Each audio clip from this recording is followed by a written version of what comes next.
বাস্তবসম্মত কথা বলি, যখন আপনার খারাপ দিক শুরু হবে না, দেখবেন একটা পর একটা স্টেপ বাই স্টেপ ওটা হতেই থাকবে অনাকাঙ্ক্ষিতভাবে, আপনার চাইবেন না, এরপরও অনাকাঙ্ক্ষিতভাবে স্টেপ বাই স্টেপ হয়ে থাকবে। আমি খুব কষ্ট করে একটা আইফোন কিনেছিলাম, যদিও এর আগে আমি বলেছিলাম আইফোনটা কিনা আমার একটু সহজ ছিল না। আমরা যারা ছোট ইউজার বা কাজ শুরু করেছি, শুরুতেই কিন্তু আমাদের ভালো একটা উন্নত মানের ডিভাইস কেনার টাকা হয় না। আসলে খুব জটিলতার মধ্য থেকে সেটা কি বলে অর্জন করে নিতে হয়, খুব কষ্ট করে সেটা হাসিল করতে হয়।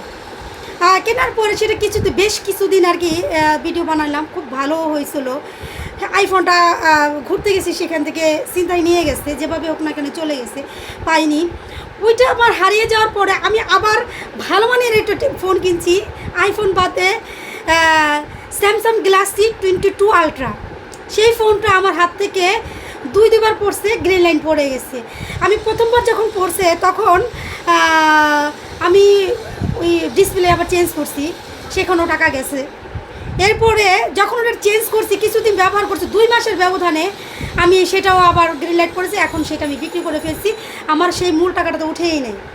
অর্থাৎ এখন যে আমি একটা ফোন কিনবো ভালো মানের, সেই টাকাটা আমার কাছে নাই, আর আমার এখন ধৈর্য শক্তির বাইরে চলে গেছে। প্রথম পর্যায়ে জীবনটা এত সহজ হয় না, খুব কঠিন হয়। তো এই ভিডিওর মাধ্যমে একটা ছোট্ট একটা মেসেজ দিতে চাই, সেটা হচ্ছে আপনারা যখন নতুন কাজ করবেন অন্তত এই ফোনটা কিনবেন না। স্যামসাং 22 আলট্রা এই ফোনটা অন্তত যারা ভিডিও মেক করে যারা কিনবেন, এটা খুব সেন্সিটিভ একটা মোবাইলটা খুবই ভালো, সাউন্ড কোয়ালিটি ভালো, ভিডিও কোয়ালিটি ভালো। যদিও ভিডিওটা লং হয়ে যাবে, যাদের দরকার এটা দেখবেন ভিডিওটা, সব কিছু ভালো, স্পেস ভালো, হিস্ট্রি অনেকগুলো আছে, সব মিলিয়ে ভালো। কিন্তু এটা খুব সেন্সিটিভ একটা মোবাইল। যারা আমরা ব্লগিং করি, আমরা দেখা যায় যে কোনো ওয়েতে, যে কোনো কাজের মাঝে আমাদের মোবাইলটা অন করে কথা বলতে হয় বা ভিডিও মেক করতে হয়, আমাদের জন্য এটা না। আইফোনটা মোটামুটি ভালো, কারণ সেটা খুব আইফোনটা ভিডিও কোয়ালিটি ভালো, সাউন্ড কোয়ালিটি ভালো, এরপর হচ্ছে খুব হ্যাভি।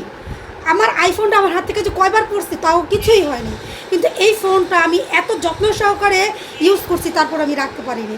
তো আমার নসিবে নাই আসলে কিছু নিয়ে না, আসলে আক্ষেপ করতে হয় না, দুঃখ করতে হয় না। যদিও ক্ষণিকের জন্য একটু কষ্ট লাগে, দুঃখ লাগে, ইনকাম নাই, অনেক কষ্ট করেই জিনিসগুলো কেনা হয়েছে। তাও এই নসিবে যা আছে মেনে নিতে হয়। আল্লাহ যা করে, আল্লাহ উত্তম কিছু হয়তো আমাকে দিবে, এই জন্য ওইগুলো নিয়ে গেছে, আমি খুশি আছি। তবে এটা মেসেজ দিয়ে রাখলাম, যারা নতুন কাজ শুরু করবেন অন্তত এই মোবাইলটা ইউজ করবেন না।